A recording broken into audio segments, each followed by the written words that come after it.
Suscríbete a Venganza Perfecta para más historias. Ahora, empecemos con esta. Capítulo 1. Segundas oportunidades. Esteban Velasco agarró el volante con más fuerza mientras entraba en el estacionamiento del club campestre. El sol de septiembre proyectaba largas sombras sobre el césped bien cuidado, y su estómago se retorció con una ansiedad familiar que le provocaba ver a Sofía. 2 años desde el divorcio, y la herida todavía se sentía fresca. «Papá, ¿estás bien?», la voz de Carlos lo trajo de vuelta. Su hijo de 8 años lo miraba con esos ojos sabios, demasiado sabios para un niño de su edad. El divorcio los había envejecido a ambos. «Sí, campeón.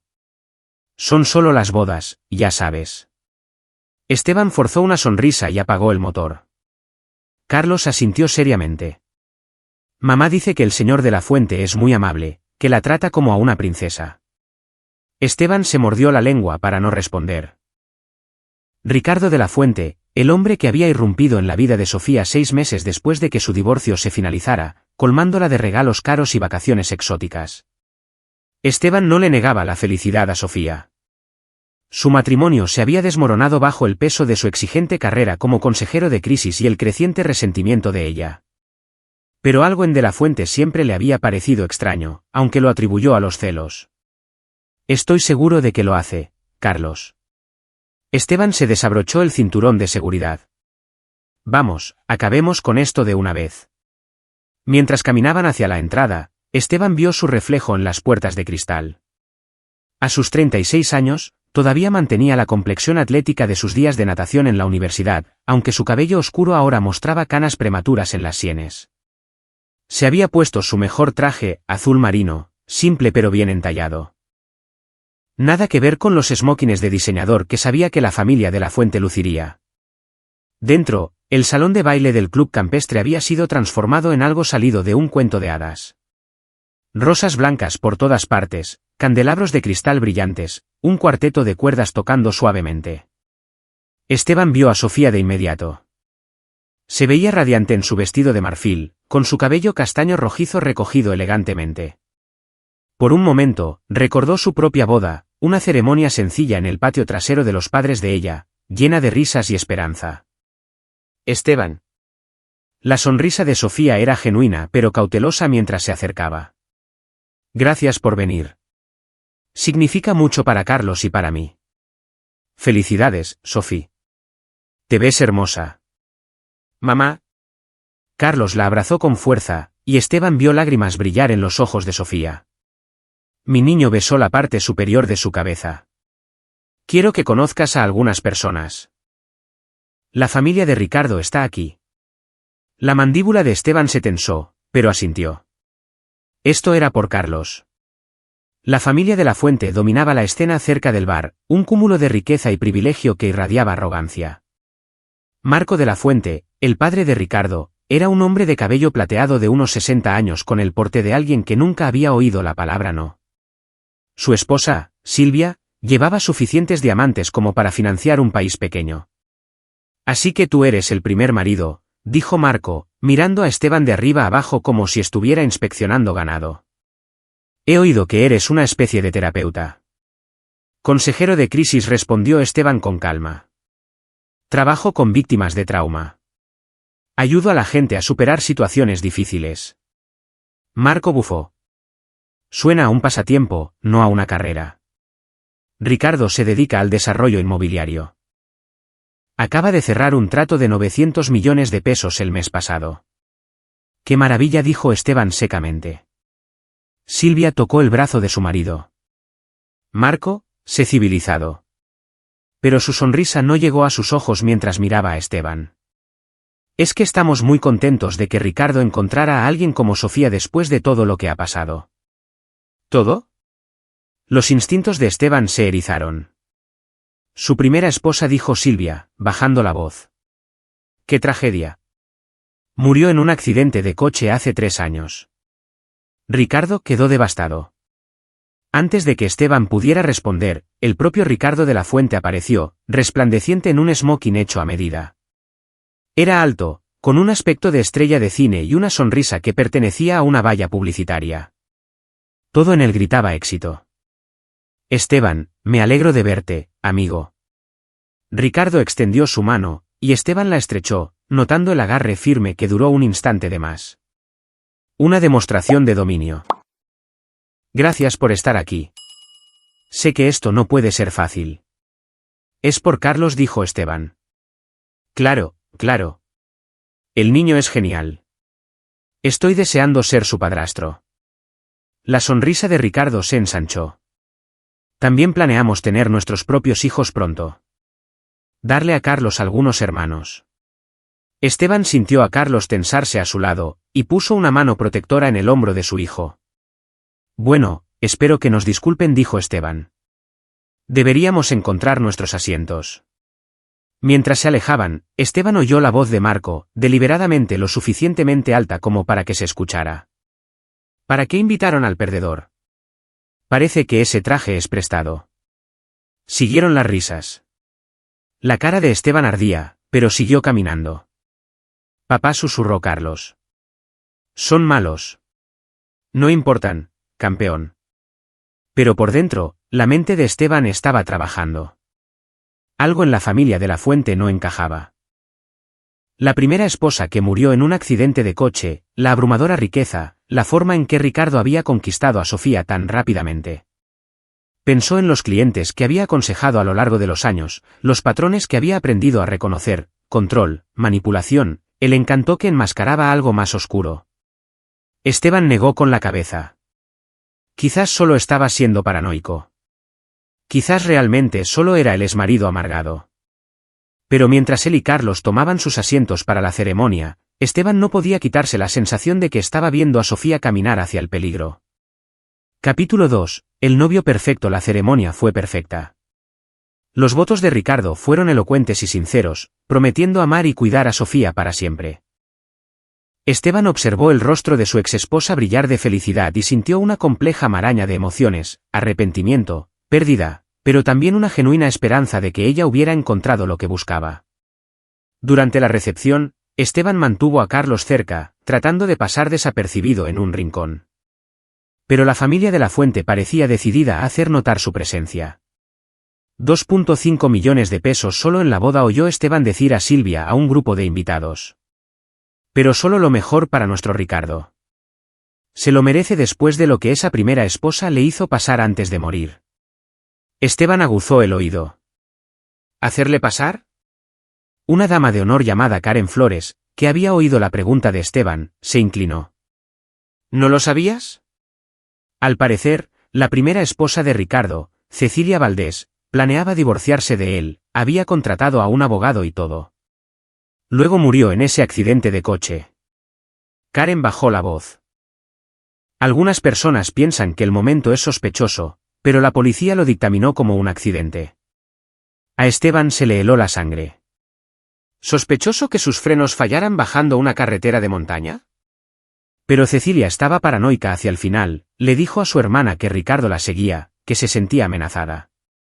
Todos pensaron que solo estaba siendo dramática durante el divorcio. Karen se encogió de hombros. Probablemente solo fue una terrible coincidencia. Antes de que Esteban pudiera insistir, Daniel Herrera, el padrino de Ricardo, se materializó a su lado. Daniel era más bajo que Ricardo pero corpulento, con ojos fríos que no coincidían con su sonrisa. Hablando de Cecilia, la voz de Daniel era agradable, pero tenía un filo. Terrible tragedia. Ricardo estuvo destrozado durante meses. Menos mal que encontró a Sofía para que le ayudara a sanar. ¿Cómo se conocieron tú y Ricardo?, preguntó Esteban. En el ejército. Servimos juntos en el extranjero. Nos hemos estado cubriendo las espaldas desde entonces. La mirada de Daniel era firme, desafiante. Esteban captó el mensaje. Daniel era leal a Ricardo, y los extraños no eran bienvenidos. Mientras la recepción continuaba, Esteban observó a Ricardo moverse por el salón. Era magnético, tocando hombros, riendo de los chistes, haciendo que todos se sintieran especiales.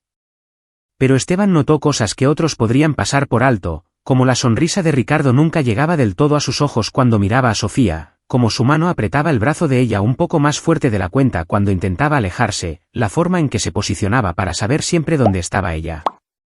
Gabriel Reyes, el mejor amigo de Esteban desde la universidad, apareció con 2 cervezas. Gabriel era un abogado que había ayudado a Esteban en su divorcio y había insistido en venir como apoyo moral. Parece que estás en un funeral, no en una boda, dijo Gabriel. Gab, algo no está bien aquí. Esteban lo puso al día rápidamente sobre lo que había averiguado de la muerte de Cecilia. La expresión de Gabriel se volvió seria. Esteban, sé que es difícil de ver, pero no puedes ir por ese camino. A veces las coincidencias son solo coincidencias.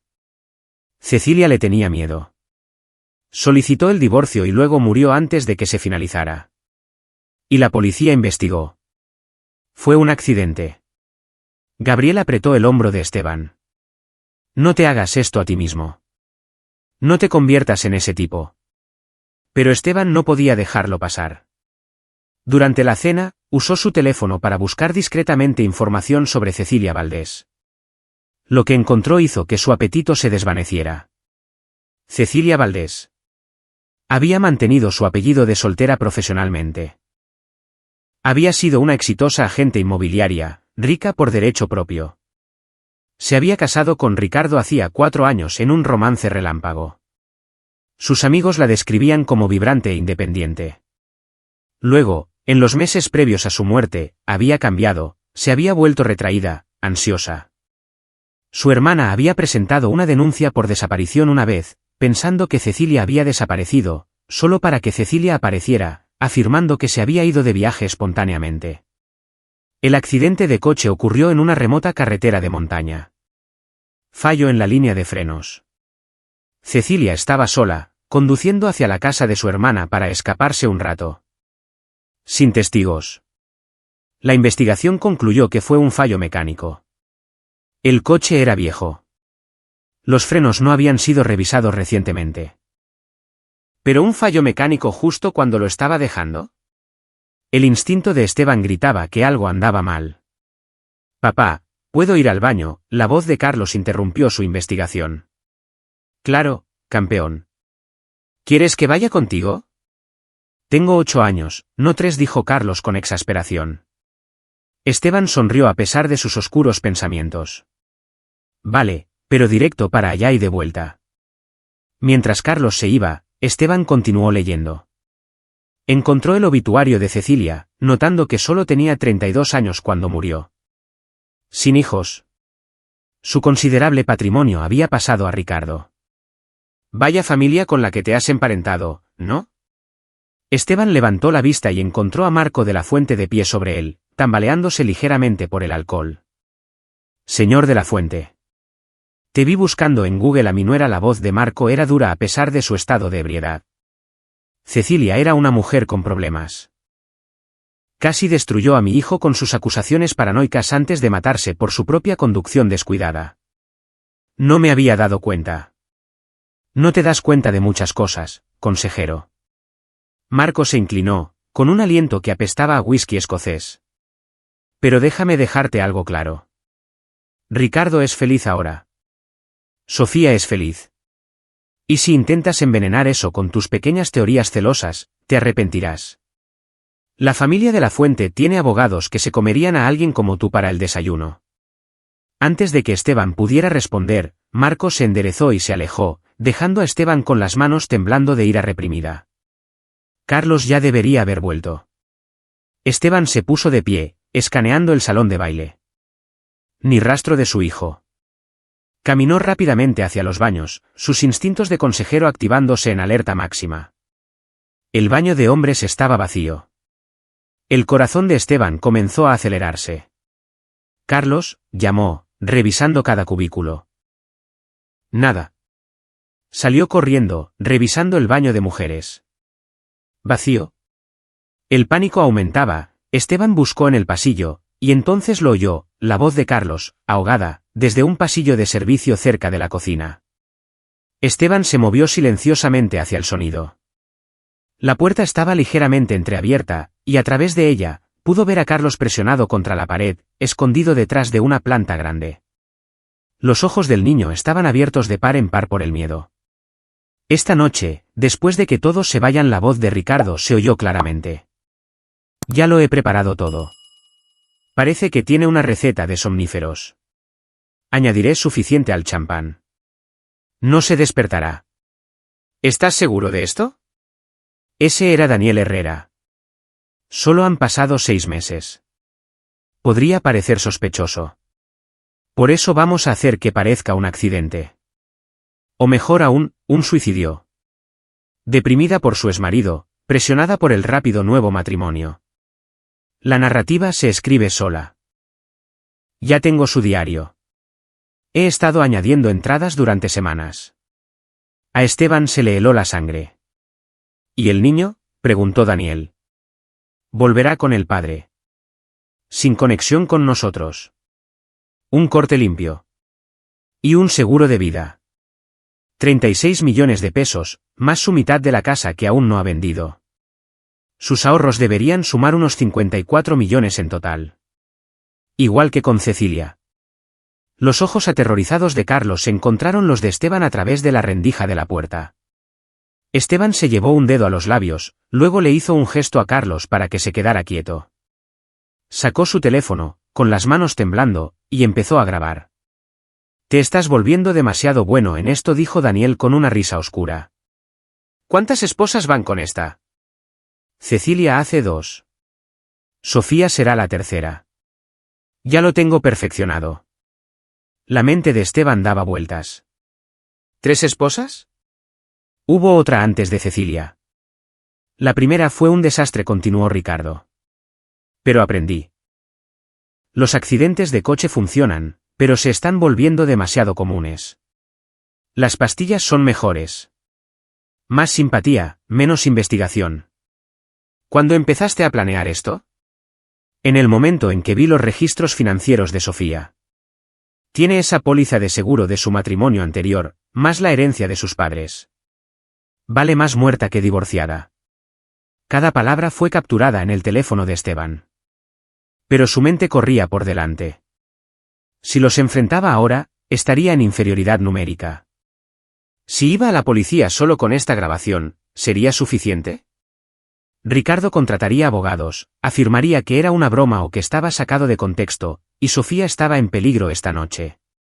Esteban retrocedió con cuidado, luego le hizo un gesto urgente a Carlos. Su hijo salió corriendo de su escondite y se refugió en los brazos de Esteban. Papá, la voz de Carlos estaba ahogada por el terror.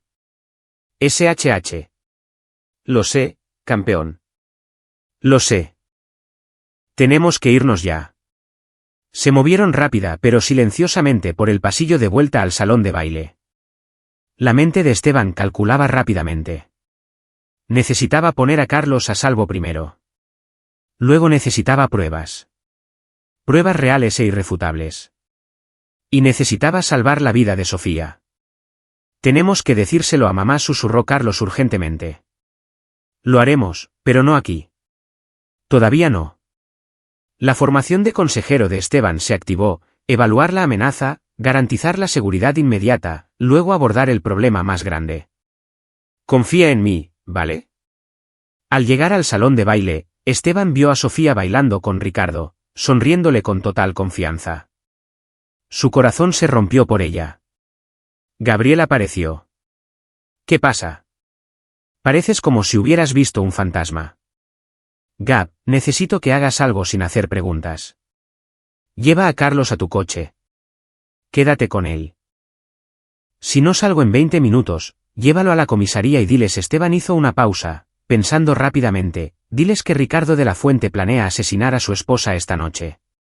Los ojos de Gabriel se abrieron de par en par. Esteban, ¿qué? No hay tiempo. Por favor, solo confía en mí. Gabriel miró la cara de Esteban, luego la expresión aterrorizada de Carlos, y asintió. 20 minutos. Esteban besó la frente de Carlos. Ve con el tío Gab. Te prometo que arreglaré esto. Mientras Gabriel se llevaba a Carlos, Esteban se dirigió hacia la salida, pero no sin antes cruzar la mirada con Ricardo al otro lado de la sala. Por un instante, la máscara encantadora se deslizó, y Esteban vio algo frío y calculador devolviéndole la mirada. ¿Los había visto Ricardo en el pasillo? ¿Sabía que Esteban había estado escuchando? Esteban caminó más rápido, con el corazón palpitando. Necesitaba llegar al aparcamiento. Necesitaba pensar, necesitaba. Una mano agarró su brazo con un agarre de hierro. ¿Ya te vas? La sonrisa de Daniel Herrera era depredadora. Ricardo quiere despedirse como es debido. Capítulo 3. La trampa se activa. El agarre de Daniel en el brazo de Esteban era lo suficientemente firme como para dejar un moratón. Vamos, no seas maleducado. El novio quiere hablar contigo. La mente de Esteban repasó escenarios. Estaba entrenado en técnicas de desescalada, pero Daniel le superaba en al menos 20 kilos de músculo. Correr solo confirmaría sus sospechas. Suéltame el brazo, dijo Esteban con calma, usando su voz de consejero, autoritaria pero no agresiva. El jefe quiere hablar. Los fríos ojos de Daniel no parpadearon. Esteban se dejó guiar hacia el pasillo del que acababan de huir, pero su cuerpo estaba tenso, listo. Al doblar una esquina lejos de la multitud, Esteban hizo su movimiento. Había hecho suficiente trabajo pro bono en refugios como para aprender algunas técnicas de defensa de las clases de autodefensa que impartía. Esteban pisó con fuerza el empeine de Daniel mientras simultáneamente se liberaba de su agarre. Daniel gruñó de dolor, y Esteban le clavó el codo en el plexo solar. Mientras Daniel se doblaba, Esteban corrió. Detrás de él, oyó el grito enfurecido de Daniel, pero Esteban ya estaba empujando la salida de servicio que llevaba al aparcamiento. Su coche estaba al otro lado del aparcamiento, demasiado lejos. El coche de Gabriel estaba más cerca. Esteban vio el sedán negro de Gabriel cerca del frente, con el pálido rostro de Carlos visible en la ventanilla trasera. Pero entre Esteban y la seguridad se encontraba Ricardo de la Fuente, apoyado casualmente en un Mercedes, iluminado por las luces del aparcamiento. No estaba solo. Marco de la Fuente estaba a su lado, y otros dos hombres que Esteban no reconoció los flanqueaban. ¿Vas a algún sitio, Esteban? La voz de Ricardo cruzó el aparcamiento, todavía agradable, todavía encantadora. ¿Sin despedirte de la novia? Esteban se detuvo, calculando, 4 contra 1. Sacó su teléfono, sosteniéndolo en alto. Lo he grabado todo. Tú confesando haber asesinado a tus 2 primeras esposas. Planeando matar a Sofía esta noche. La sonrisa de Ricardo nunca vaciló. Ah, sí. Lo curioso de las grabaciones hechas sin consentimiento es que a menudo son inadmisibles en un tribunal. Y lo aún más curioso de los teléfonos. Hizo un gesto a uno de los hombres, que empezó a caminar hacia Esteban. Es que se pueden destruir. Ya he enviado copias, mintió Esteban. A la policía, a mi abogado, a la nube. No, no lo has hecho. La confianza de Ricardo era inquebrantable. Has estado aquí todo el tiempo. Acabas de descubrirlo. No has tenido tiempo de hacer nada más que correr. Y ahora estás atrapado en un aparcamiento con un novio desconsolado que va a testificar que el inestable marido de su nueva esposa atacó a su mejor amigo e intentó arruinar su boda con acusaciones paranoicas. El hombre se estaba acercando a Esteban. Esteban retrocedió, su mente trabajando furiosamente. Había calculado mal. Debería haber ido directamente a la policía. Debería. El chirrido de unos neumáticos partió la noche. El sedán de Gabriel cruzó el aparcamiento a toda velocidad, con el claxon sonando, dirigiéndose directamente al Mercedes de Ricardo. Los hombres se dispersaron, y el coche derrapó hasta detenerse entre Esteban y sus posibles atacantes. Sube, gritó Gabriel a través de la ventanilla del pasajero abierta. Esteban no dudó. Se lanzó al asiento trasero junto a Carlos mientras Gabriel pisaba el acelerador. Detrás de ellos, Esteban oyó gritos, vio a Ricardo y sus hombres corriendo hacia sus propios vehículos. ¿Qué demonios está pasando?, exigió Gabriel mientras salían a toda velocidad del aparcamiento. Va a matarla. Esteban respiraba con dificultad, abrazando a Carlos. Esta noche. Ricardo planea asesinar a Sofía esta noche.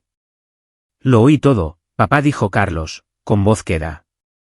En el baño, el señor de la Fuente y ese hombre que da miedo estaban hablando, y les oí decir que iban a hacerle daño a mamá.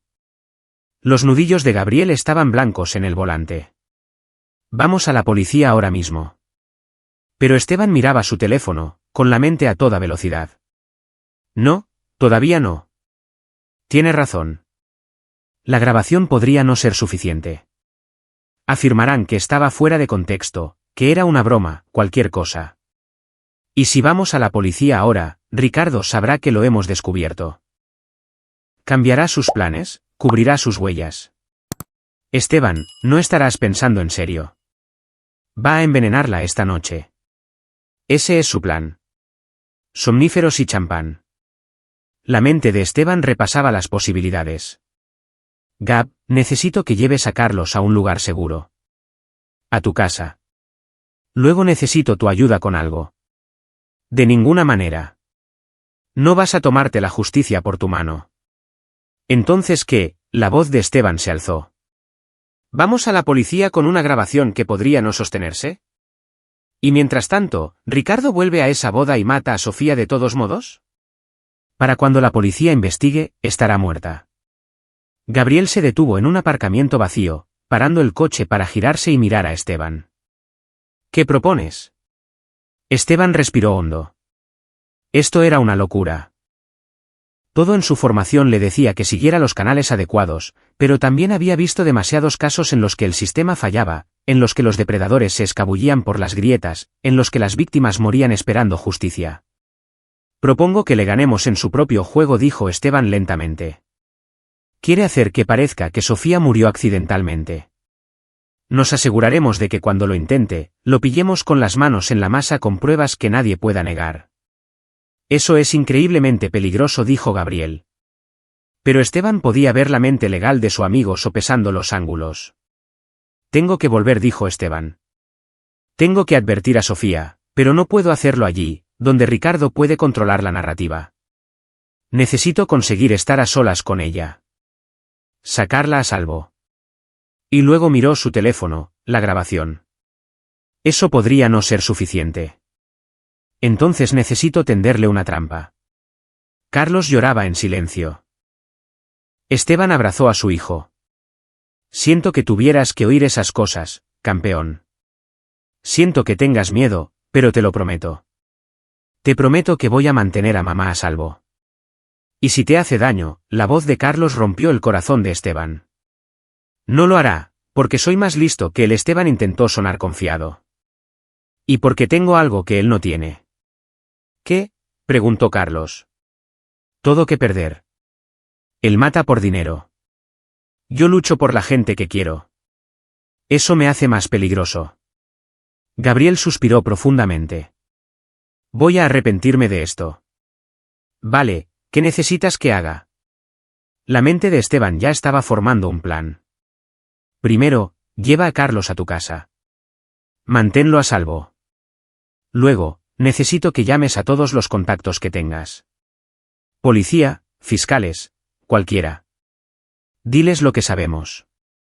Prepáralos para actuar. Querrán pruebas. Las conseguiremos. La voz de Esteban se endureció. Ricardo se cree muy listo. Cree que se ha salido con la suya con 2 asesinatos. Pero nunca se ha enfrentado a alguien que entiende cómo piensan los depredadores. Toda mi carrera ha consistido en meterme en la cabeza de gente peligrosa, entender sus patrones, sus debilidades.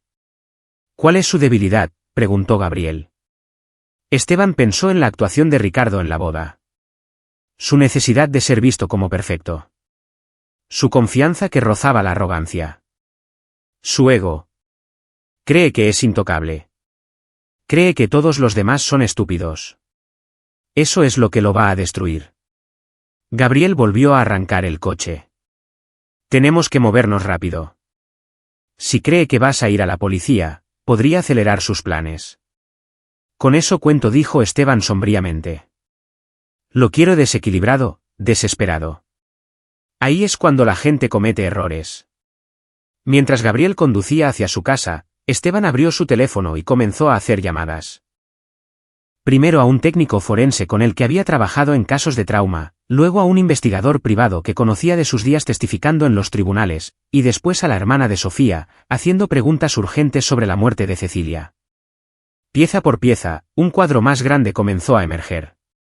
Ricardo de la Fuente había estado casado una vez antes de Cecilia. Una mujer llamada Miriam Campos, que murió de una aparente sobredosis hacía 7 años. Como Cecilia, Miriam había sido rica. Como Cecilia, murió justo cuando el matrimonio se desmoronaba. 3 esposas, todas muertas en circunstancias sospechosas. Todo su dinero yendo a parar a Ricardo. Es un asesino en serie, dijo Gabriel en voz baja. Esto no es solo sobre Sofía.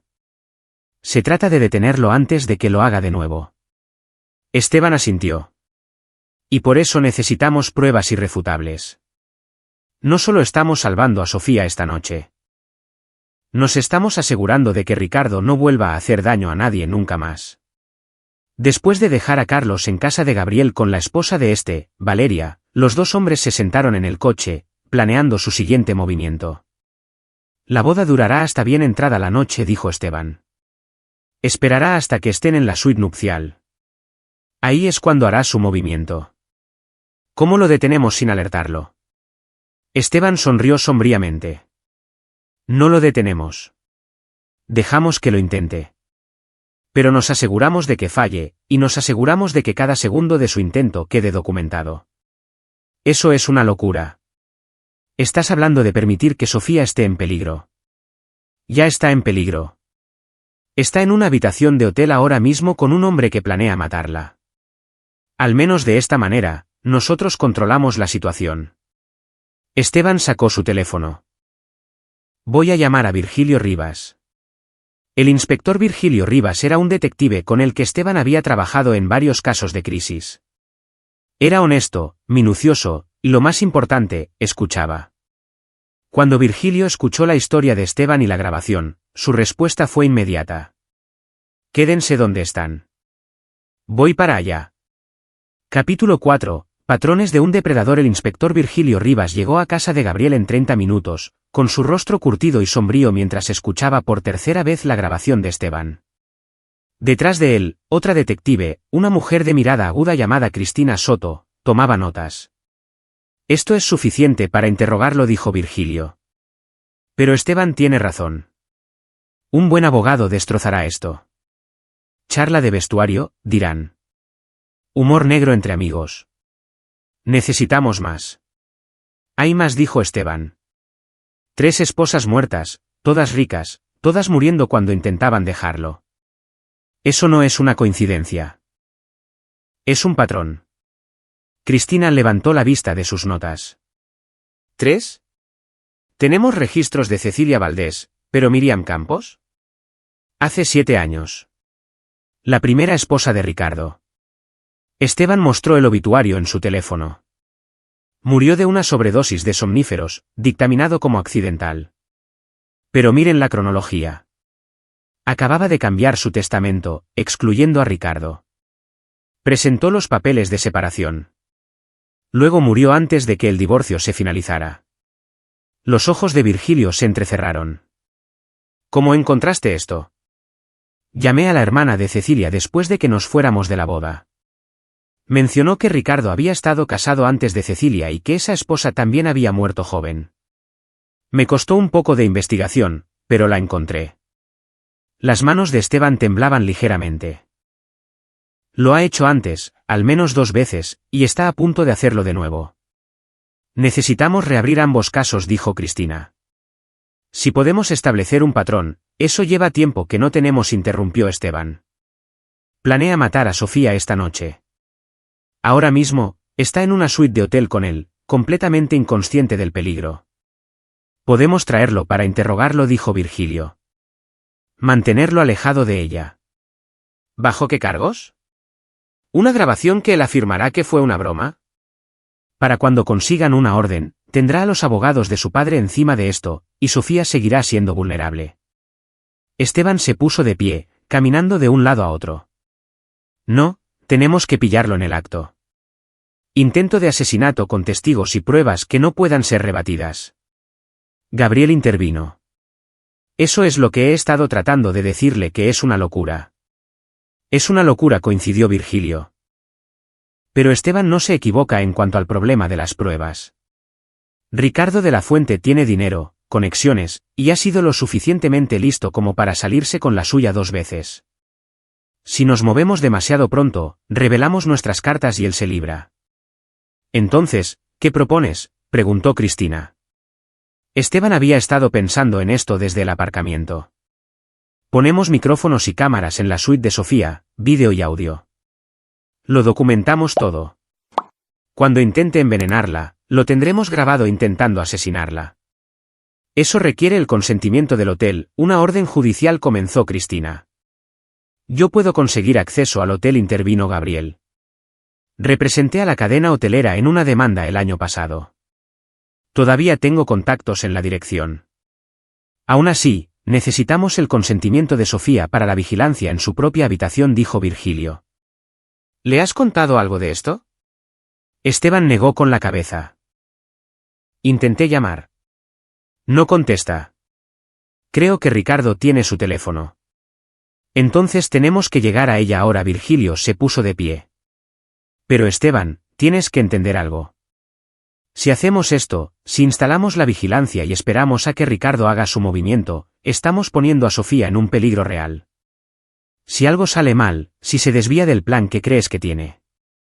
Lo sé, la voz de Esteban era de acero.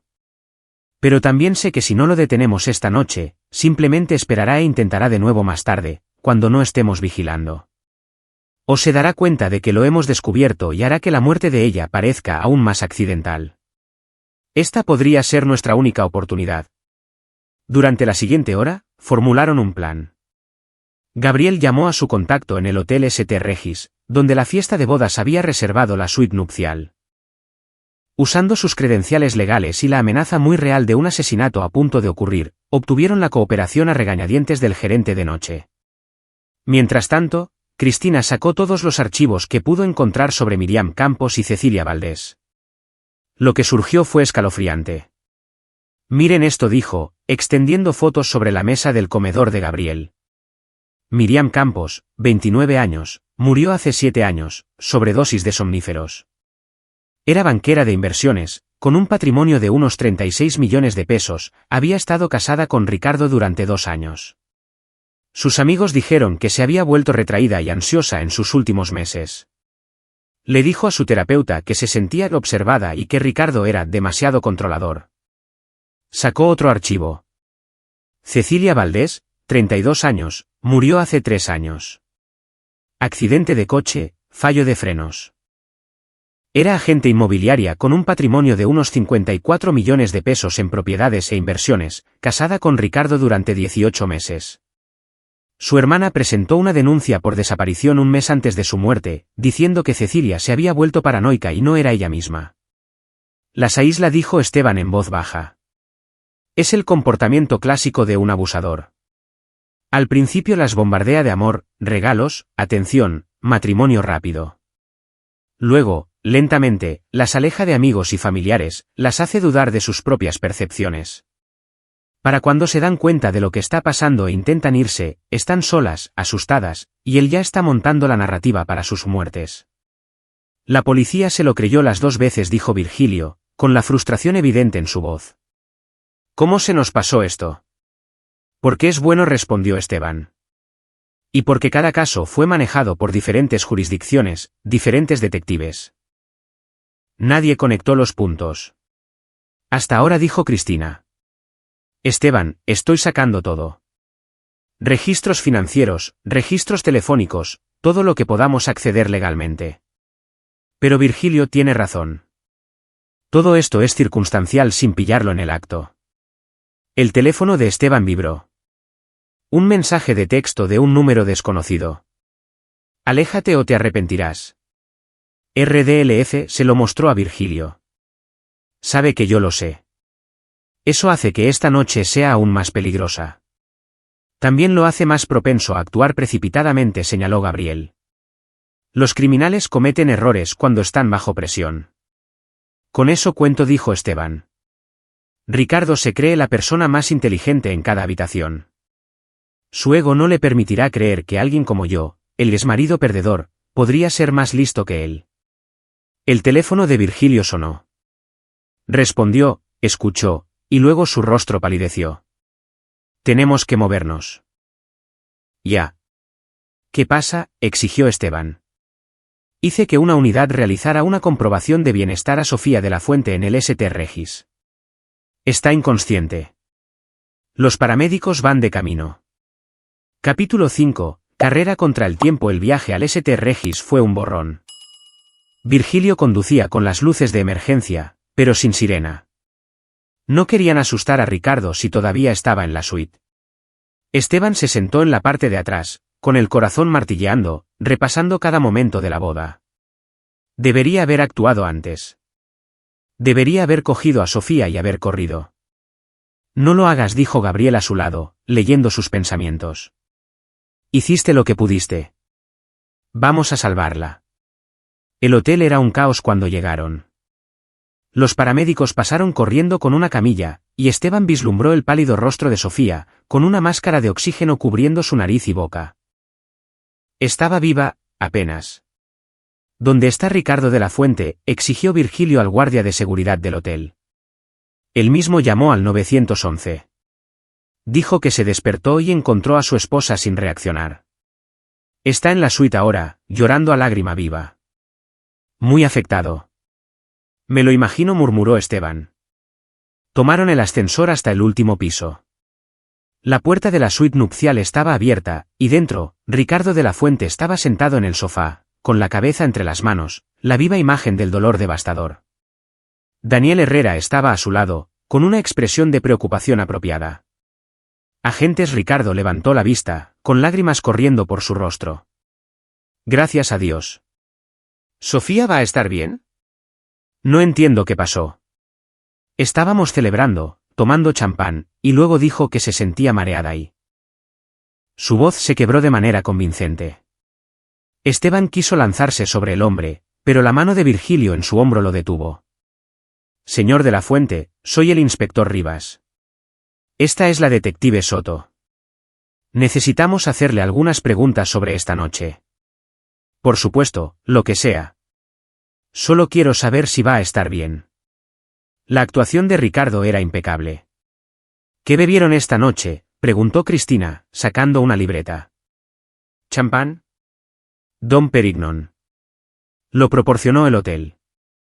Ricardo señaló la botella en la mesa, con 2 copas al lado. Una copa estaba vacía. La otra todavía estaba medio llena. ¿Cuál era la copa de su esposa?, preguntó Virgilio. La vacía. Yo solo había tomado unos sorbos cuando se desplomó. La mente de Esteban corría. Demasiado conveniente. Ricardo apenas había tocado su copa mientras que Sofía se había bebido toda la suya.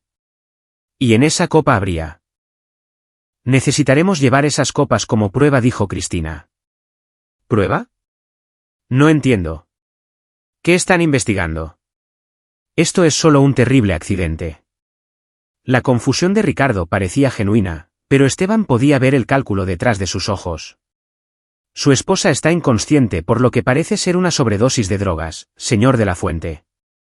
Necesitamos descartar todas las posibilidades. ¿Sobredosis de drogas? Ricardo se puso de pie, aparentemente conmocionado. Sofía no consume drogas, a menos que... Espera, si mencionó que había tomado algo para la ansiedad antes. ¿Podrían haber reaccionado mal con el champán? ¿Qué tomó?, preguntó Virgilio. No lo sé. Guardaba sus medicamentos en privado. Le daba vergüenza necesitar pastillas para la ansiedad. Plantar la narrativa, se dio cuenta Esteban, haciendo parecer que Sofía era mentalmente inestable, tomando pastillas que probablemente él había plantado en sus pertenencias. Señor de la Fuente, Esteban no pudo quedarse callado más tiempo. ¿Dónde estaba usted entre las 11 de la noche y la medianoche? Los ojos de Ricardo se clavaron en los de Esteban, y por un instante, la máscara se deslizó. Había rabia allí, apenas controlada. Luego desapareció, reemplazada por un dolor confuso. Esteban, ¿qué haces aquí? Sé que estás molesto porque Sofía ha seguido adelante, pero esto es realmente inapropiado. Responde a la pregunta. Estaba aquí, en la suite con mi esposa. ¿Dónde más iba a estar en mi noche de bodas? Ricardo miró a los detectives. Agentes, no quiero ser grosero, pero ¿por qué está aquí el exmarido de mi esposa? Esto parece un conflicto de intereses. El señor Velasco está aquí a petición nuestra, dijo Virgilio con suavidad. Proporcionó información relevante para nuestra investigación. ¿Investigación sobre qué? Mi esposa se mareó y se desmayó. Es terrible, pero no es un crimen. Lo es si alguien la drogó, dijo Esteban. La habitación quedó en silencio. Ricardo miró a Esteban, luego sonrió lentamente, una expresión fría y calculadora que no llegó a sus ojos. Esa es una acusación bastante grave. ¿Tienes alguna prueba? ¿O es solo un exmarido celoso tratando de arruinarme la vida? Antes de que Esteban pudiera responder, Daniel Herrera habló. Agentes, creo que debería mencionar que Esteban me agredió esta noche en la boda. Sin provocación. Parecía inestable, decía cosas locas sobre el señor de la Fuente. Eso es mentira, comenzó Esteban. ¿Lo es? Daniel se levantó la camisa, mostrando un moratón en las costillas. Me atacó cuando intenté evitar que se fuera sin despedirse de la novia. Varios testigos lo vieron salir corriendo. Esteban sintió que la trampa se cerraba. Ricardo también había planeado esto, haciendo que Esteban pareciera el inestable, el exceloso con ganas de venganza. Aclararemos todo esto, dijo Virgilio. Pero primero, señor de la Fuente, necesitamos que venga a la comisaría para dar una declaración formal. ¿Estoy arrestado? No, pero su esposa está en el hospital, y necesitamos entender exactamente qué pasó esta noche. Quiero que mi abogado esté presente. Está en su derecho. Mientras Virgilio comenzaba el proceso de llevar a Ricardo a la comisaría, Esteban apartó a Cristina. El champán. Necesitamos analizarlo inmediatamente. Si hay somníferos disueltos en la copa de Sofía. Ya estamos en ello. Tengo un equipo viniendo para procesar la escena. Cristina miró a Ricardo. Pero Esteban, incluso si encontramos drogas en la copa, puede afirmar que Sofía las puso allí ella misma. Sin pruebas de que lo hizo él. La botella. Comprueben de dónde vino. Te garantizo que Ricardo la trajo él mismo. Ya manipulada. Cristina asintió. Estamos revisando todo, pero tienes que prepararte para la posibilidad de que haya cubierto sus huellas demasiado bien. El teléfono de Esteban sonó. El hospital. ¿Señor Velasco? Soy la doctora Gloria Álvarez. Estoy tratando a Sofía de la Fuente. Está estable, pero ingirió una cantidad peligrosa de sedantes recetados. Le estamos haciendo un lavado de estómago ahora. Debería recuperarse por completo. Pero la doctora hizo una pausa. Señor Velasco, cuando la señora de la Fuente recuperó brevemente la conciencia, preguntó por usted. Está muy confundida y asustada. Sigue diciendo que no recuerda haber tomado ninguna pastilla. Voy para allá. Esteban corrió al hospital con Gabriel, dejando a los detectives con Ricardo.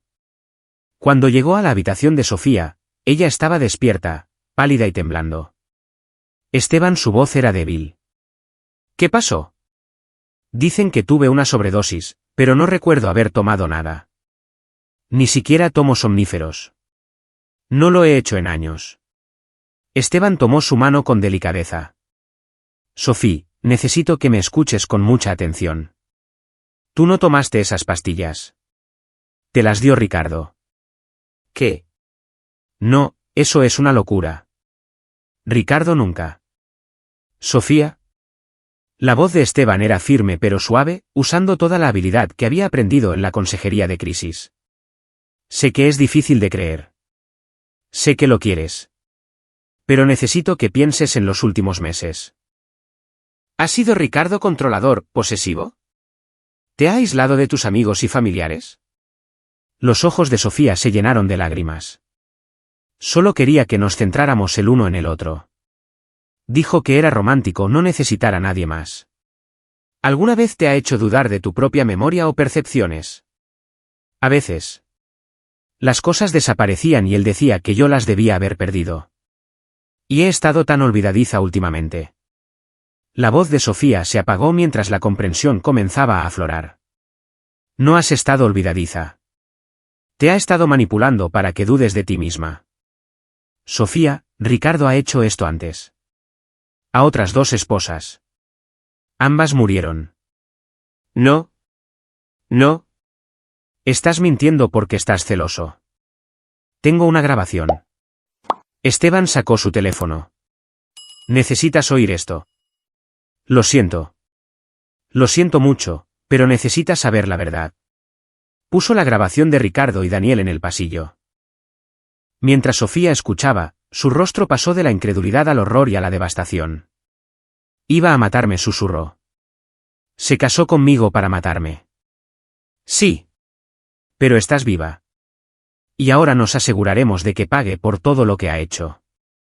Capítulo 6. Desenredando mentiras. Durante los 2 días siguientes, Esteban apenas durmió. Él, Gabriel y los detectives trabajaron sin descanso para construir un caso contra Ricardo de la Fuente. Lo que descubrieron fue más horrible de lo que habían imaginado. La investigación financiera de Cristina reveló que Ricardo estaba prácticamente en bancarrota antes de que Miriam Campos muriera.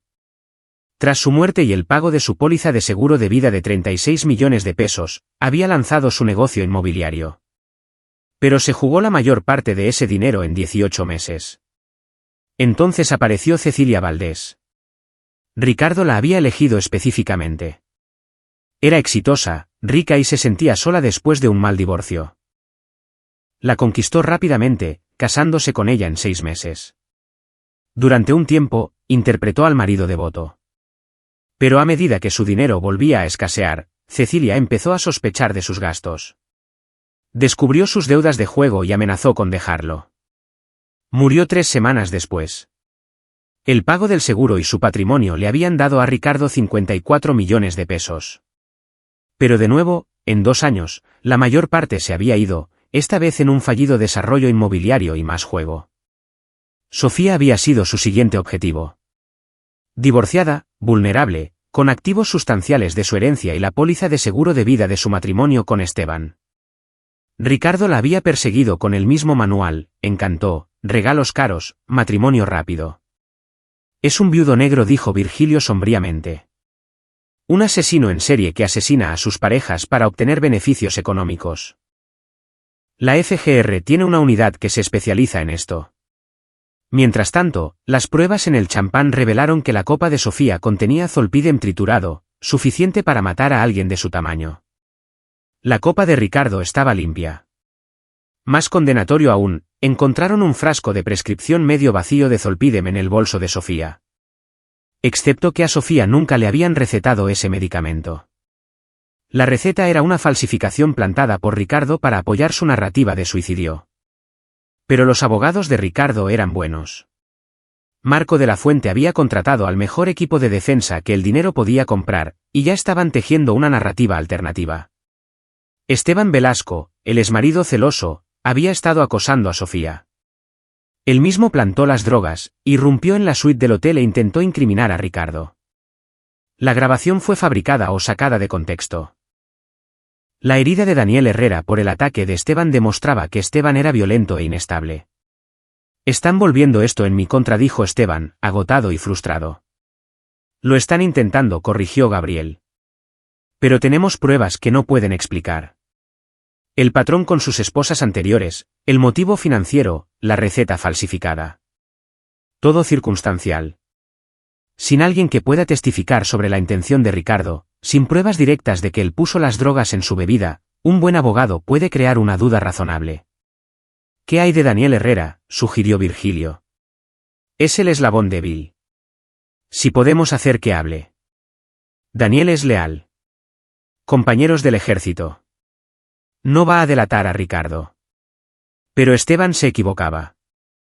3 días después del incidente, Daniel Herrera se presentó en la comisaría con su propio abogado. Parecía demacrado, como si no hubiera dormido. Quiero hacer un trato, dijo Daniel. Les contaré todo, pero quiero inmunidad. Virgilio y Cristina intercambiaron miradas y luego asintieron.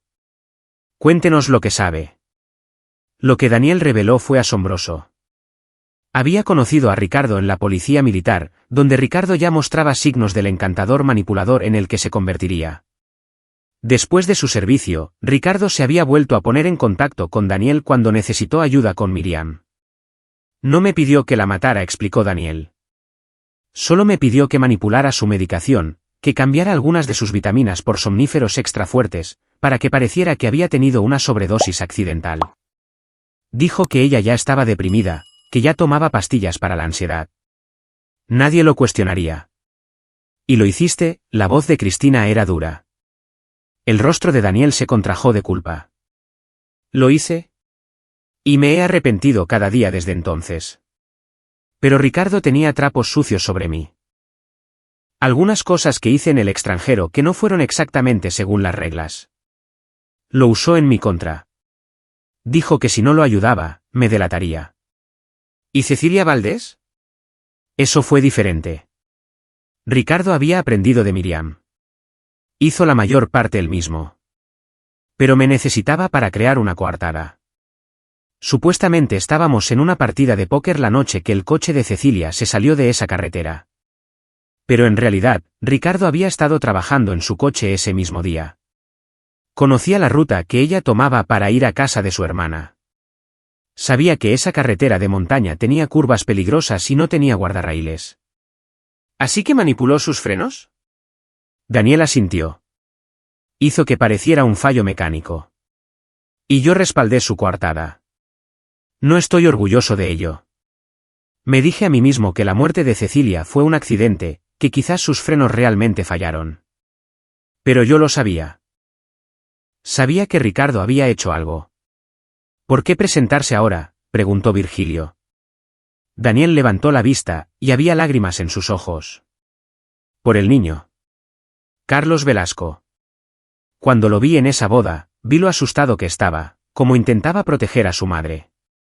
No podía ser parte del asesinato de otra mujer, especialmente una que tenía un hijo. He hecho cosas terribles, pero no soy un monstruo. Con el testimonio de Daniel, el caso contra Ricardo de la Fuente se volvió blindado.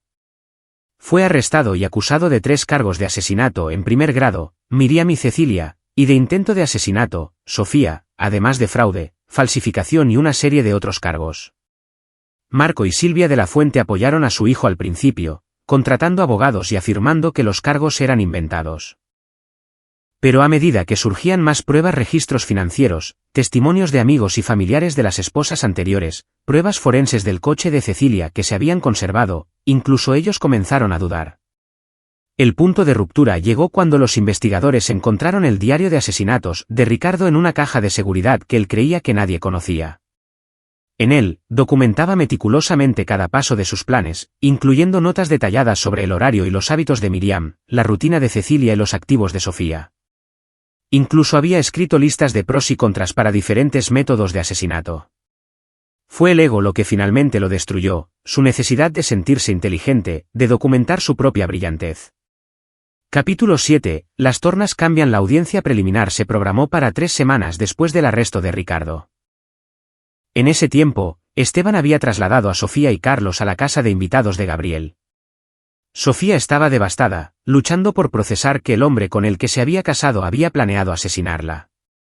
Esteban pasó horas con ella, usando sus habilidades de consejería para ayudarla a superar el trauma. Me siento tan estúpida, dijo Sofía una noche mientras se sentaban en el porche trasero de Gabriel. Carlos estaba dentro jugando videojuegos con los hijos de Gabriel. Todas las señales estaban ahí. La forma en que quería saber dónde estaba todo el tiempo.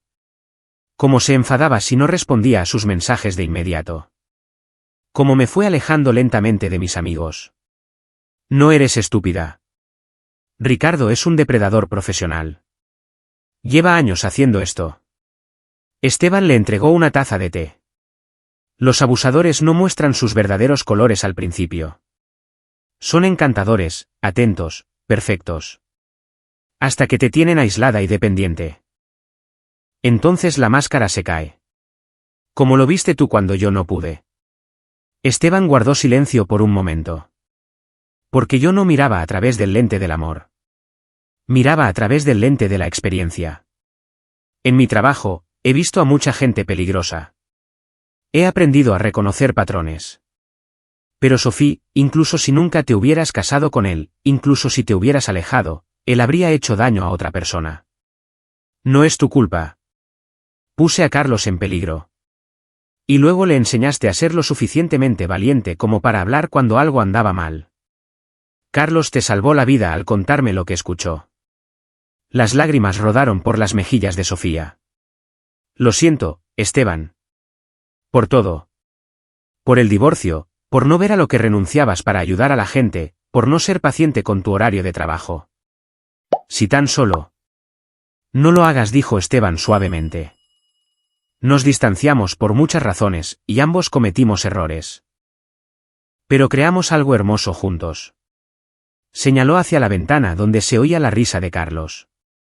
Y ambos lo amamos lo suficiente como para ponerlo en primer lugar. Eso es lo que importa ahora.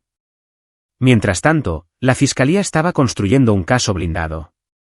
El testimonio de Daniel Herrera, combinado con las pruebas físicas y los propios escritos de Ricardo, crearon una narrativa que ni los mejores abogados defensores podían desmontar. Pero a Ricardo todavía le quedaba una carta por jugar. 2 días antes de la audiencia preliminar, Esteban recibió una llamada de un número desconocido. En contra de su buen juicio, respondió. Esteban. Necesitamos hablar. La voz de Ricardo era tranquila, casi amistosa. No tengo nada que decirte. ¿Ni siquiera si tengo información sobre Sofía que a ella no le gustaría que se hiciera pública? A Esteban se le heló la sangre. ¿De qué estás hablando? Digamos que he sido muy minucioso documentando nuestra relación. Fotos, vídeos, algunos bastante íntimos. Sería una pena que acabaran en el registro público durante el juicio. Piensa en lo vergonzoso que sería para Sofía. Para Carlos, cuando sea mayor. Me estás chantajeando. Te estoy ofreciendo un trato. Retira tu testimonio. Convence a Sofía de que retire los cargos, di que todo fue un malentendido. A cambio, esos momentos privados se mantienen privados. La mente de Esteban corría. ¿Podría Ricardo tener realmente tales materiales? ¿Sería tan retorcido como para crear una situación de porno de venganza? ¿Y si no lo hago? Entonces la vida privada de Sofía se vuelve muy pública. Cada momento íntimo, cada conversación vulnerable. Me aseguraré de que sea humillada. Esteban respiró hondo, sopesando sus opciones. Luego sonrió sombríamente. Hazlo. ¿Qué? Publica lo que creas que tienes. Porque, Ricardo, esto es lo que no entiendes. Sofía es una superviviente de tu abuso.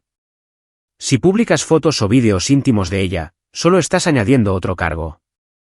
Acoso, porno de venganza, invasión de la privacidad. Te estás haciendo parecer peor y fortaleciendo el caso de la fiscalía. ¿Y Sofía? Es más fuerte de lo que nunca le diste crédito. Sobrevivirá a tus intentos de humillarla igual que sobrevivió a tu intento de asesinarla. Estás faroleando. Pruébame.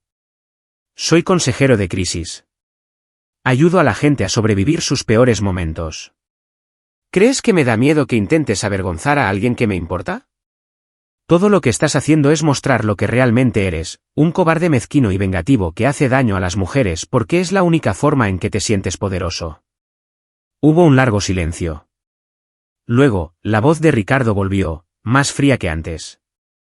Te vas a arrepentir de esto. Ambos. No, Ricardo. Tú eres el que tiene arrepentimientos por delante. Toda una vida de ellos en prisión. Esteban colgó e inmediatamente llamó a Virgilio para informar del intento de chantaje. Otro cargo para añadir a la lista. Pero Ricardo no había terminado. Esa noche, alguien irrumpió en la casa de invitados de Gabriel mientras Sofía y Carlos dormían. No robaron nada. Solo dejaron un mensaje pintado con spray en la pared del dormitorio: las mujeres muertas no cuentan cuentos. Esa fue la gota que colmó el vaso.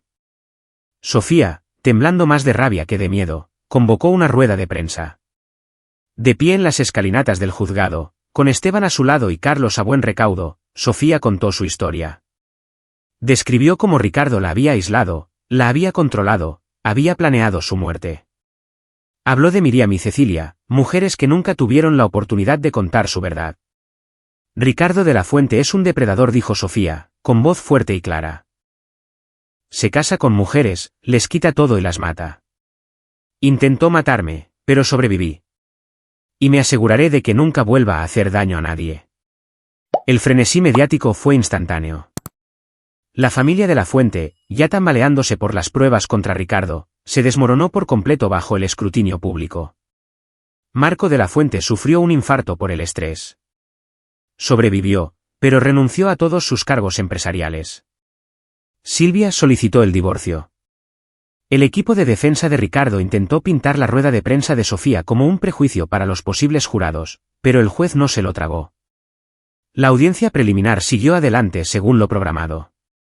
Capítulo 8. El cazador se convierte en presa. El día de la audiencia preliminar, el juzgado estaba abarrotado. Equipos de medios de comunicación se alineaban en las calles.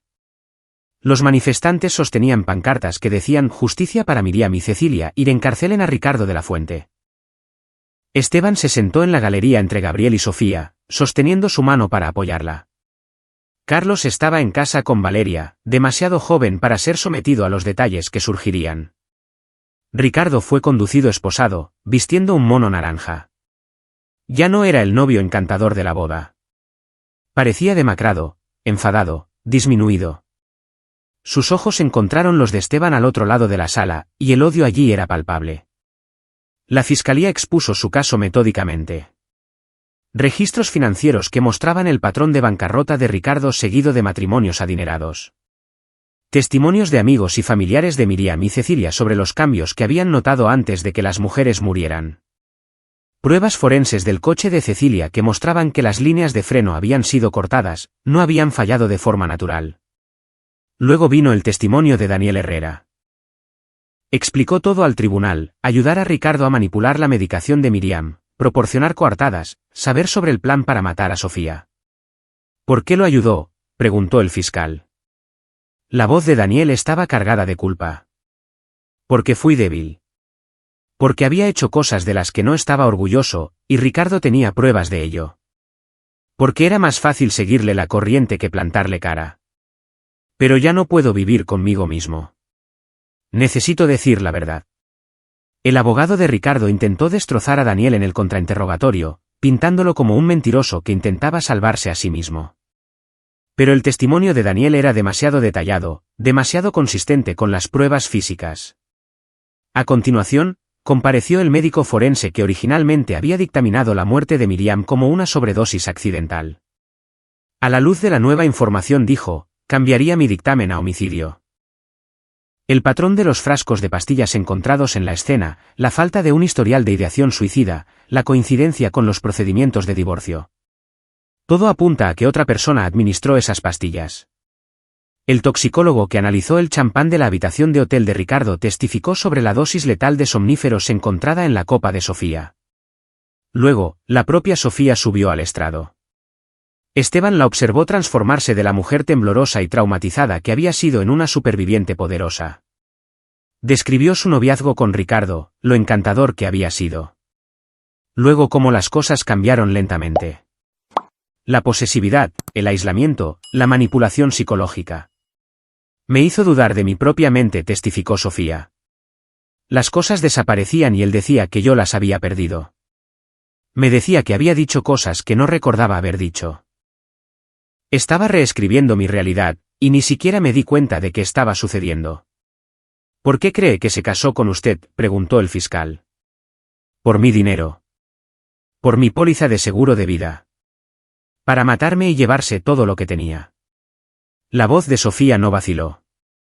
Igual que hizo con Miriam Campos y Cecilia Valdés. Durante el contrainterrogatorio, el abogado de Ricardo intentó sugerir que Sofía era inestable, que ella misma había tomado las pastillas, que todo era una elaborada trampa de su exmarido. ¿No es cierto que usted y el señor Velasco tenían dificultades económicas antes de su divorcio?, preguntó el abogado defensor. Sí. ¿Y no es cierto que el señor Velasco se habría beneficiado de su póliza de seguro de vida si usted hubiera muerto? Supongo. Pero... ¿entonces el señor Velasco tenía un motivo para quererla muerta, no es así? Sofía miró al abogado directamente a los ojos. Mi exmarido me salvó la vida. Su cliente intentó acabar con ella. Hay una diferencia. Finalmente, el propio Esteban fue llamado a testificar. Lo describió todo. La boda, las burlas, la advertencia de Carlos, la grabación que había hecho. La defensa intentó pintarlo como un obseso, celoso, que fabricaba pruebas. Pero las respuestas tranquilas y medidas de Esteban, respaldadas por sus credenciales profesionales y las pruebas físicas, hicieron que sus ataques cayeran en saco roto. Señor Velasco, ¿no es cierto que agredió al señor Herrera en la boda?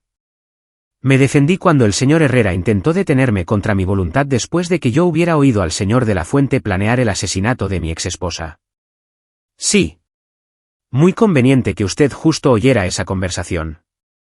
Mi hijo de 8 años la oyó. Él me alertó. Los niños no inventan complots de asesinato. El momento más poderoso llegó cuando la fiscalía reprodujo la grabación que Esteban había hecho. La voz de Ricardo, clara e inconfundible, describiendo exactamente cómo planeaba matar a Sofía. Añadiré suficiente al champán, no se despertará. ¿Y el niño? Volverá con el padre. Sin conexión con nosotros. ¿Y el seguro de vida? 36 millones de pesos, más su mitad de la casa que aún no ha vendido. Sus ahorros deberían sumar unos 54 millones en total. Igual que con Cecilia. La sala del tribunal estaba en completo silencio. Varios miembros del jurado parecían enfermos. Luego vino el diario de asesinatos, presentado como prueba. Página tras página de la caligrafía de Ricardo detallando sus planes. El fiscal leyó en voz alta: activos de Sofía Velasco, 36 millones de pesos en seguro de vida. 14.5 millones de pesos en el valor de la casa. 7 millones de pesos en ahorros. Vulnerabilidades, recientemente divorciada. Sola. Ansiosa por demostrar que puede encontrar el amor de nuevo. Estrategia: conquistarla por completo. Matrimonio rápido antes de que pueda pensar. Desenlace: somníferos y champán en la noche de bodas. Hacer que parezca un suicidio. Establecer narrativa previa: infeliz por el matrimonio rápido. Presionada por la familia. Deprimida por el primer matrimonio fallido. El abogado de Ricardo objetó repetidamente, pero el juez lo desestimó. El diario era auténtico, con la letra de Ricardo, y devastador. Al final del día, estaba claro hacia dónde soplaba el viento. El juez ordenó que Ricardo fuera detenido sin fianza, considerándolo un riesgo de fuga y un peligro para la comunidad. Mientras se llevaban a Ricardo, se giró para mirar a Esteban por última vez. ¿Crees que has ganado, Siseo? Esto no ha terminado. Sí, dijo Esteban con calma. Se ha terminado. Capítulo 9. El ajuste de cuentas. El juicio duró 3 semanas. El caso de la fiscalía fue meticuloso, construyendo el patrón del comportamiento depredador de Ricardo a lo largo de 3 matrimonios. Trajeron a perfiladores de la FGR que testificaron sobre viudos negros, a testigos expertos que explicaron el control coercitivo y el abuso financiero. La defensa lo intentó todo. Afirmaron que el diario era falso. El análisis caligráfico demostró que no lo era. Afirmaron que Daniel Herrera era el verdadero asesino que intentaba incriminar a Ricardo. Las pruebas físicas contradecían esto. Afirmaron que Sofía y Esteban habían conspirado juntos para incriminar a Ricardo porque querían volver a casarse. Ni Sofía ni Esteban mostraron ningún interés en una reconciliación más allá de ser copadres. Las pruebas eran abrumadoras. El 15º día del juicio, el jurado regresó después de solo 4 horas de deliberación. Culpable de todos los cargos: 3 cargos de asesinato en primer grado, 1 cargo de intento de asesinato, múltiples cargos de fraude, falsificación y conspiración. Cuando se leyeron los veredictos, el rostro de Ricardo se puso blanco, luego rojo de ira. «Esto es un error judicial», gritó, poniéndose de pie. «Soy inocente. Todos mienten». El juez ordenó que lo sacaran de la sala. Sus gritos se oían resonar por el pasillo. «¿Pagarás por esto, Velasco? Te destruiré». Pero sus amenazas ahora estaban vacías.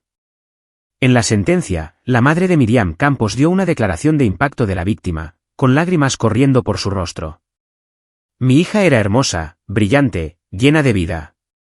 Este hombre nos la robó por dinero. Espero que pase el resto de su vida recordando lo que le ha quitado al mundo». La hermana de Cecilia Valdés habló a continuación. «Cecilia me llamó la noche antes de morir. Dijo que tenía miedo, que pensaba que Ricardo la seguía. Le dije que estaba siendo paranoica. Le dije que se calmara. Viviré con esa culpa para siempre. Pero espero que usted, señor de la Fuente, viva con la culpa de saber que asesinó a una mujer que lo amaba. Finalmente, Sofía se puso de pie. Esteban la vio subir al estrado. Esta mujer con la que una vez se había casado, a la que una vez había amado, a la que una vez había perdido. Había pasado por un infierno, pero había salido más fuerte. Ricardo de la Fuente me robó 2 años de mi vida, dijo Sofía. Me robó mi sensación de seguridad, mi capacidad de confiar. Sometió a mi hijo a un trauma que tardará años en sanar. Pero no ganó. Estoy viva. Estoy aquí. Y voy a pasar el resto de mi vida asegurándome de que otras mujeres conozcan las señales de advertencia, de que puedan escapar antes de que sea demasiado tarde. Intentaste borrarme, Ricardo. En cambio, me has dado un propósito. El juez sentenció a Ricardo de la Fuente a 3 cadenas perpetuas consecutivas sin posibilidad de libertad condicional. Mientras se llevaban a Ricardo por última vez, miró a Esteban. La rabia seguía allí, pero ahora se mezclaba con algo más, incredulidad. Realmente pensaba que era intocable, que su encanto y su dinero lo protegerían para siempre. ¿Qué se siente?, preguntó Esteban en voz baja, encontrando su mirada. ¿Ser el que no tiene poder por una vez? Ricardo no respondió. Fue conducido para comenzar el resto de su vida en una pequeña celda. Fuera del juzgado, Sofía estaba de pie con Esteban y Carlos, frente a un mar de reporteros. ¿Qué se siente al obtener justicia?, gritó alguien. Sofía miró a Esteban, luego a su hijo, y de nuevo a las cámaras. Se siente como si por fin pudiéramos respirar de nuevo. Se siente como si 3 mujeres no hubieran muerto en vano. Y se siente como si quizás, solo quizás, pudiéramos empezar a sanar. 6 meses después, Esteban estaba en el patio trasero de su nueva casa. Nada lujoso, solo una pequeña casa suburbana con un gran jardín para Carlos. Sofía había comprado la casa de al lado. No iban a volver a casarse, ni siquiera estaban saliendo, pero se habían convertido de nuevo en socios de la manera más importante, como padres que se respetaban y apoyaban mutuamente. Carlos jugaba al fútbol con los hijos de Gabriel, su risa resonando. El trauma todavía estaba allí. A veces tenía pesadillas, se sobresaltaba con los ruidos fuertes, pero estaba mejorando. Esteban se aseguró de que Carlos tuviera el mejor terapeuta que el dinero pudiera comprar, alguien especializado en trauma infantil. Hola, dijo Sofía, acercándose con 2 cervezas. ¿En qué piensas? Solo pensando en lo diferentes que podrían haber sido las cosas. Esteban aceptó la cerveza. Si Carlos no hubiera oído. Si no hubiera grabado esa conversación. Si hubiéramos ido a la policía inmediatamente y hubieran dejado ir a Ricardo por un tecnicismo. Pero nada de eso pasó. Carlos fue valiente. Tú fuiste inteligente. Y Ricardo está exactamente donde debe estar. Sofía chocó su botella contra la de él. Por la supervivencia. Por la supervivencia, repitió Esteban. Su teléfono sonó. Otra referencia del centro de crisis. Una mujer que sospechaba que su pareja era peligrosa, que necesitaba ayuda para escapar. Esteban se había convertido en una especie de especialista en casos de abuso doméstico después del juicio, su nombre se extendía por la comunidad de supervivientes. ¿Vas a cogerlo?, preguntó Sofía. Esteban miró a Carlos, riendo bajo la luz del atardecer. Luego miró su teléfono. Sí, dijo. Creo que sí. Porque Ricardo de la Fuente había tenido razón en una cosa. Esteban sí tenía un don para entender a las personas peligrosas, para ver a través de sus máscaras. Simplemente usaba ese don para detenerlos, no para convertirse en uno de ellos. Y eso marcaba toda la diferencia. Epílogo. 3 años después de la condena de Ricardo de la Fuente, Esteban Velasco publicó un libro, El depredador perfecto, cómo reconocer y escapar de relaciones peligrosas. Se convirtió en un bestseller, ayudando a miles de personas a reconocer las señales de advertencia en sus propias relaciones. Aparecía regularmente en programas de noticias, hablando sobre el control coercitivo y el abuso financiero. Asesoraba a departamentos de policía en casos que involucraban a presuntos viudos negros. Carlos se convirtió en un reflexivo y amable niño de 12 años que quería ser detective cuando fuera mayor, para ayudar a la gente como lo hizo mi papá, decía. Sofía fundó una organización sin fines de lucro llamada Fundación Campos Valdés, en honor a las dos primeras víctimas de Ricardo. Proporcionaba recursos para supervivientes de violencia doméstica y financiaba la investigación sobre patrones de abuso financiero. Daniel Herrera cumplió 2 años de prisión por su papel en la muerte de Miriam Campos, y luego pasó el resto de su vida haciendo trabajo de defensa de los derechos de las víctimas, tratando de expiar sus crímenes. Marco y Silvia de la Fuente se divorciaron. Marco murió de otro ataque al corazón 2 años después. Silvia se mudó a Europa, tratando de escapar de la vergüenza de los crímenes de su hijo. ¿Y Ricardo de la Fuente? Pasaba sus días en una prisión de máxima seguridad. Su encanto, inútil tras las rejas, su buen aspecto, desvaneciéndose, sus manipulaciones, sin sentido. Los otros reclusos sabían lo que era un asesino de mujeres y, siendo la jerarquía de la prisión como es, se encontró en lo más bajo. A veces Esteban pensaba en él, pudriéndose en esa celda. Y no sentía satisfacción, ni alegría por el sufrimiento de Ricardo, solo alivio. Alivio de que Carlos todavía tuviera a su madre. Alivio de que no más mujeres cayeran presa del encanto de Ricardo. Alivio de que la justicia, aunque imperfecta, se hubiera servido. Y, sobre todo, alivio de que cuando más importaba, Esteban había sido lo suficientemente inteligente, fuerte y valiente como para proteger a las personas que amaba. Al final, esa era la única victoria que importaba. Aquí es donde nuestra historia llega a su fin. Comparte tus pensamientos en la sección de comentarios. Gracias por tu valioso tiempo. Si te ha gustado esta historia, por favor, asegúrate de suscribirte a este canal. Eso me ayudaría mucho.